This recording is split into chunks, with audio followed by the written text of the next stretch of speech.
네, 저희 스타사자는 지금 앞서 안내 드린 것과 같이 세무사님, 변호사님, 그리고 변리사님 이렇게 모여가지고 스타트업을 위한 어떤 법률, 세무, 그리고 특허에 관련된 많은 정보들을 제공을 해드리려는 방송입니다. 저희 방송에 어떤 업무 제휴나 뭐 기타 법률 관련 상담 같은 거를 요청하실 게 있으시다면은 팟빵이나 어디 뭐 플랫폼에 댓글도 좋은데 이메일이 훨씬 좋을 것 같습니다. 네, 이메일 주소 안내드리겠습니다. 이메일 주소는 lawfit@naver.com입니다. 예, lawfit@naver.com lawfit@naver.com입니다. 네. 네, 업무 제휴나 어떤 문의사항이 있을 때 언제든지 이메일로 연락 주시면 되겠습니다. 감사합니다. 네, 그러면 저희 7회 본방송 시작하겠습니다. 자, 이번 7회는 우리 드디어 등장하셨습니다. 그가 등장. 예, 무한도전 변리사 우리 초리님께서 준비해주신 직장에서 스트레스 창업을 준비하는 분들을 위한 방송입니다. 특허 출원 잘못하면 철컹철컹 직무 발명에 대한 이야기입니다. 네. 네. 일단 이거를 이제 기획한 거는 어떤 창업의 어떤 초기의 형태라고 이제 봤어요. 이제 최근에 뭐 스텔스 창업이라고 해가지고 뭐 이렇게 재직 중에 조용하게 이제 나만의 창업을 이제 준비한다 이런 이제 신조어가 있잖아요. 회사를 다니면서 창업을 준비하시는. 그렇죠. 네. 그리고 이제 어떤 그 나만의 스토리텔링을 말할 때에도 이제 자기가 그 대표가 전에 했던 일과 관련된 거를 했을 때 뭔가 어떤 대외적인 신뢰도라던가 어떤 그 창업팀에 대한 신뢰가 좀 높아지잖아요. 그렇죠. 네. 근데 그러다 보니까 자연스럽게 그렇다면 이 창업의 아이템이 내가 전에 했던 그 회사와 관련해서 좀 문제가 되지 특허 출원을 했을 때 좀 문제가 되지 않을까라는 거를 알고 계시는 분들도 있고 전혀 모르셔가지고 제가 먼저 질문 드리는 경우도 오히려 더 많기도 하고요. 네. 그래서 어떤 시기적으로 첫 번째로 좀 알아두셨으면 해서 제가 이걸 한번 준비해봤어요. 그럼 조금만 다시 한번 용어를 한번 정리를 하고 시작을 해볼까요? 직무 발명이라는 것이. 네. 직무 발명이라는 거는 네. 이제 발명진흥법이라는 데서 이제 규정을 하고 있는데 네. 말 그대로 어떤 그 종업원, 그러니까 예를 들면 종업원은 직장인이나 뭐 공무원이나 아니면 학교의 뭐 임직 교수님이라던가 이런 종업원이 현재 또는 과거에 어떤 완성했던 그 발명이 이 사용자, 그러니까 뭐 회사나 뭐 학교나 뭐 공무원이면 국가가 되겠죠. 네네. 그 사용자의 업무 영역에 속하는 그 발명을 말하는 건데요.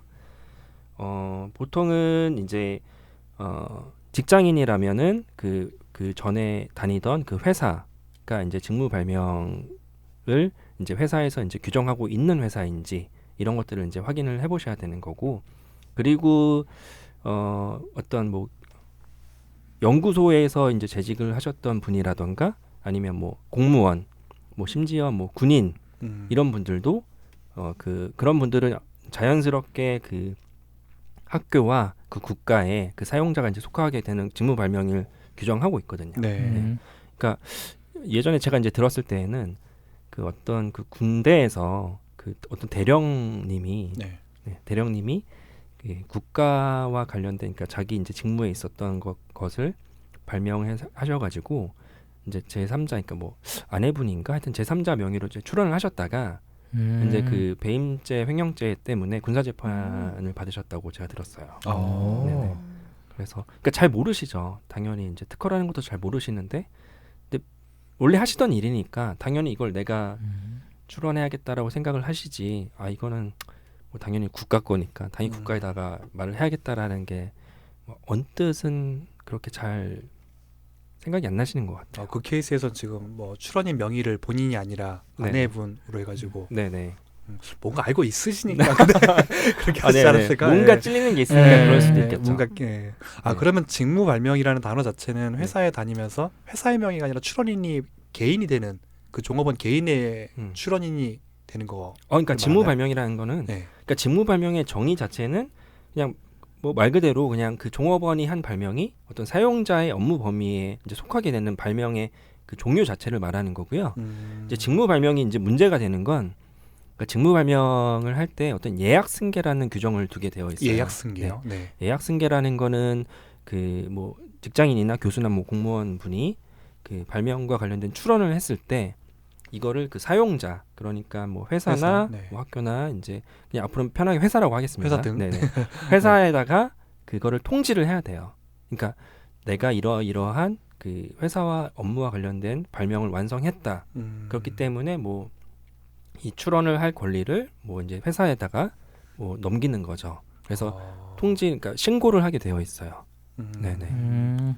신고라는 건 회사 내부 신고를 말하는 거겠죠? 네, 그게 뭐 어떤 형식으로든 이제 관계는 없고 이제 뭐 그쵸, 뭐 문서든 뭐 구두든 내가 이제 이러이러한 발명을 했습니다라고 이제 신고를 해야 되는 거죠. 근데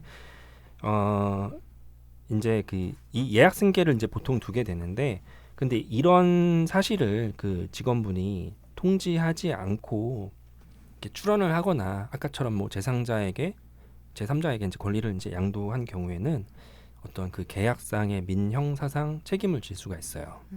네네.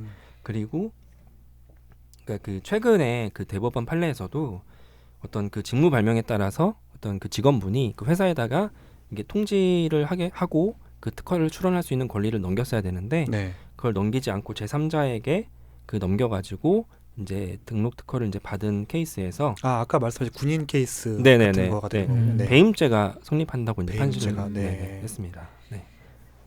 여기서 그러면 계약상 민형사상 책임질 수 있다고 아까 말씀하셨는데 네. 그럼 계약상이라는 건 계약이 있었다는 거잖아요. 네네. 그러면 어떤 계약을 근로계약을 얘기하시는 건가요? 이거는 그 딱히 뭐 계약의 성질을 이제 묻고 있지는 않고 어떤 근로계약을 한 때라던가 아니면은 뭐 평소에 이제 어떤 직무 발명과 관련된 규정에 따른 계약이 있다면 이제 그거에 어떤 거든 상관없이 이제 그 실질적인 내용이 이제 들어가는데요. 이게 네. 보통은 뭐 근로계약이라고 생각하실 수 있을 것 같은데 보통의 근로계약은 사실은 거기 안에 직무발명이 들어가 있는 거 많이 보지 못했거든요.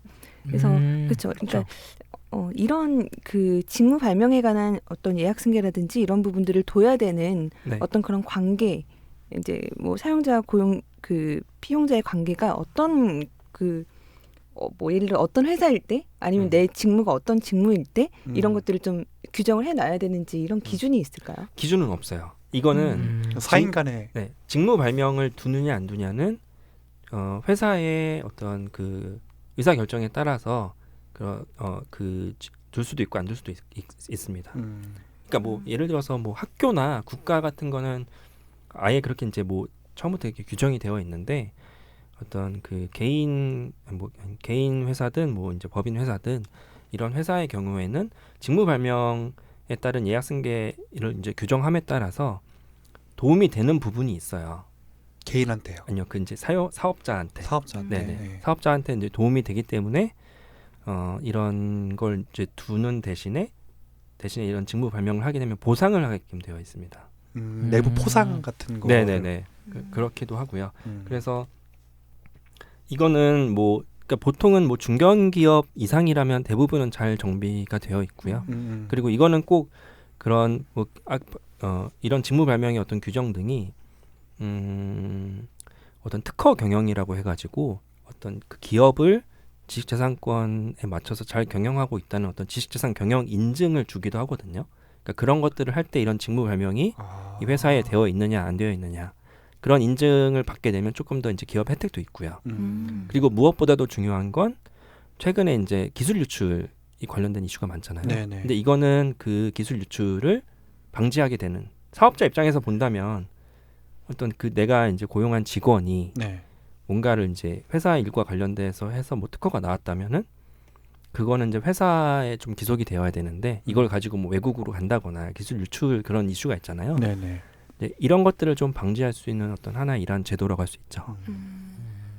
예전 너무 오래된 사례이긴 한데 들었던 게 하나 있는 게 삼성전자에서 애니콜이었나 그 이유였나 하여튼 그 천지인 자판을 발명하신 분이 되게 유명했던 사례가 기억나거든요. 그래서 천지인 자판을 개발을 하고 특허까지 했는데 회사에서 16만 원인가 포상 받으셨다고. 삼성에서요? 삼성전자 애니콜이었던 걸로 기억이 얼핏 나요. 되게 옛날 얘기인데 그것도 되게 꽤나 대단한 특허였는데 어쨌든 회사에 귀속되면서. 네.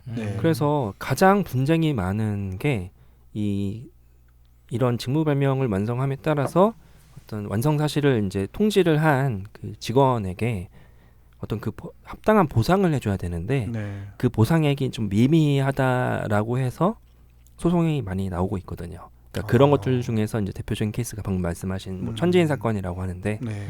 이제 실제 이런 사건 있긴 있었죠. 네네네. 어. 뭐 들어본 실질적인 어떤 금액이나 이런 것까지는 제가 이제 확실히 모르겠는데 네. 많이 분쟁이 나고 이슈가 있는 부분이에요. 근데 그런 특히나 전자회사 같은 경우에는 그런 말씀하신 대로 중견 이상 기업들에서는 또 빈번히 발생하는 케이스가 있을 거잖아요. 회사의 특성상 네. 그런 특허가 나오는 경우가 네. 그 회사들은 규정이 꽤 강하게 있을 것 같은데 네네. 직원이 뭔가 발명했을 때 규정이 네네. 네. 그러니까 그 규정 같은 거는 직무 발명의 어떤 제도라는 거에서 다 이제 규정이 이제 두게 되어 있어가지고 좀 되게 이제 구체적으로 들어가면은 좀 요건들이 좀 많이 있긴 해요.